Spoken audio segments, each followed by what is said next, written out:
एक वो भी वक्त था जब दुकानदार के पास खोटा सिक्का चला देना ही सबसे बड़ा फ्रॉड समझा जाता था। ये उन दिनों का जिक्र है जब मास्टर अगर बच्चे को मारता था तो बच्चा घर आकर अपने बाप को नहीं बताता था, और अगर बताता तो बाप उसे एक और थप्पड़ रसीद कर देता था। ये वो दौर था जब एकेडमी का कोई तसव्वुर न था और ट्यूशन पढ़ने वाले बच्चे निकम्मे शुमार होते थे।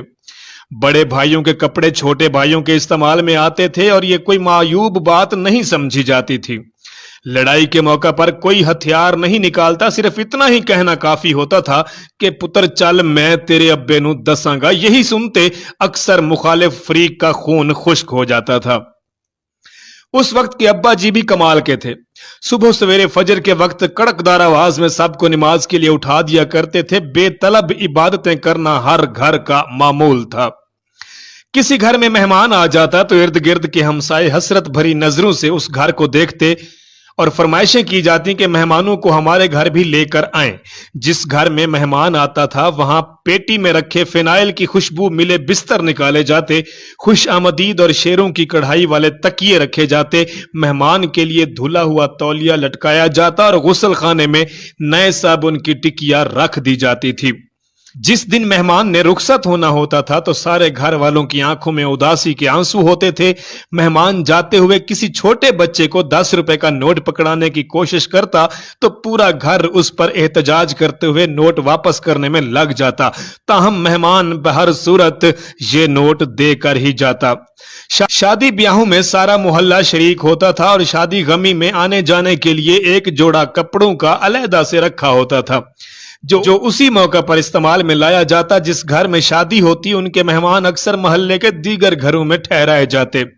मोहल्ले की जिस लड़की की शादी होती थी बाद में पूरा मोहल्ला बारी बारी मियां बीवी की दावत करता था। कभी किसी ने अपना अकीदा किसी पर थोपने की कोशिश नहीं की, कभी काफिर काफिर के नारे नहीं लगे। सबका रोना हंसना साझा था, सबके दुख एक जैसे थे। ना कोई गरीब था और ना कोई अमीर, सब खुशहाल थे। किसी किसी घर में ब्लैक एंड व्हाइट टीवी होता था और सारे मोहल्ले के बच्चे वहीं जाकर ड्रामे देखते थे। मासूमियत भरे पुराने दौर में अलमारियों में अखबारात भी अंग्रेजी के बिछाए जाते थे कि इनमें मुकद्दस किताबों के हवाले नहीं होते। छोटी से छोटी कोताही पर भी कोई ना कोई सुना सुनाया खौफ आड़े आ जाता था। जमीन पर नमक या मिर्चें गिर जाती थीं तो होशो हवास उड़ जाते थे कि कियामत वाले दिन इन्हें आंखों से उठानी पड़ेंगी। गदागरों को पूरा मोहल्ला जानता था और घरों में उनके लिए खसूसी तौर पर खुले पैसे यानी कि सिक्के ठिप्पे रखे जाते थे। मोहल्ले का डॉक्टर एक ही सुरैन से एक दिन में 50 मरीजों को टीके लगाता था, लेकिन मजाल है किसी को कोई इन्फेक्शन हो जाए। यरकान या शदीद सर दर्द की सूरत में मौलवी साहब माथे पर हाथ रखकर दम कर दिया करते थे और बंदे भले चंगे हो जाते थे। घरों में खत आते थे और जो लोग पढ़ना नहीं जानते थे वो डाकिये से खत पढ़वाते।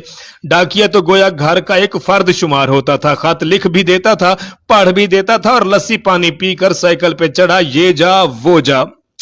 इम्तिहानात का नतीजा आना होता तो नस्रुम मिनल्लाहि व फतहुन करीब पढ़कर घर से निकलते थे और खुशी खुशी पास होकर वापस आ जाते थे।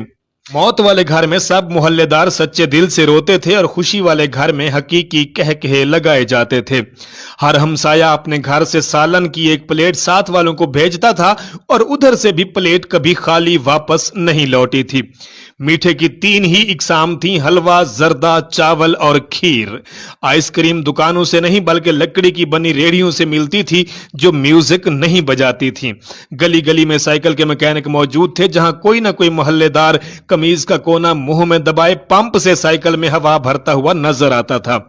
न्याज बढ़ती थी तो सबसे पहला हक बच्चों का होता था। हर दूसरे दिन किसी न किसी गली के कोने से आवाज आ जाती कि कुड़ियो मुंडियो शय वंडींदिए ले जाओ, और आन की आन में बच्चों का जम्मे गफीर जमा हो जाता और कई आवाजें सुनाई देती कि चाचा मेरे भाई दा हिस्सा भी दे दियो। दूध के पैकेट और दुकानें तो बहुत बाद में वजूद में आई, पहले तो लोग बहाने से दूध लेने जाते थे। गुफ्तगू ही गुफ्तगू थी, बातें ही बातें थी, वक्त ही वक्त था। गलियों में चारपाइयां बिछी होती थी, मोहल्ले के बाबे हुक्के पी रहे होते थे और पुराने बुजुर्गों के वाकयात बयान कर रहे होते थे।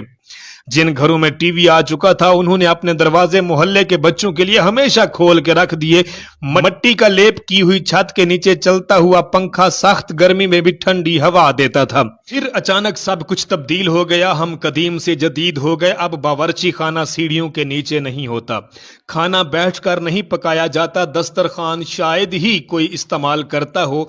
मंजन से टूथपेस्ट तक के सफर में हमने हर चीज बेहतर से बेहतर कर ली है, लेकिन पता नहीं क्यों इस कदर सहूलतों के बावजूद हमें घर में एक ऐसा डब्बा जरूर रखना पड़ता है जिसमें डिप्रेशन, सर दर्द, ब्लड प्रेशर, नींद और विटामिन की गोलियां हर वक्त मौजूद हों। 1950 से 1999 में पैदा होने वाले हम खुश नसीब लोग हैं, क्योंकि हम वो आखिरी लोग हैं जिन्होंने मिट्टी के बने घरों में बैठकर परियों की कहानियां सुनी।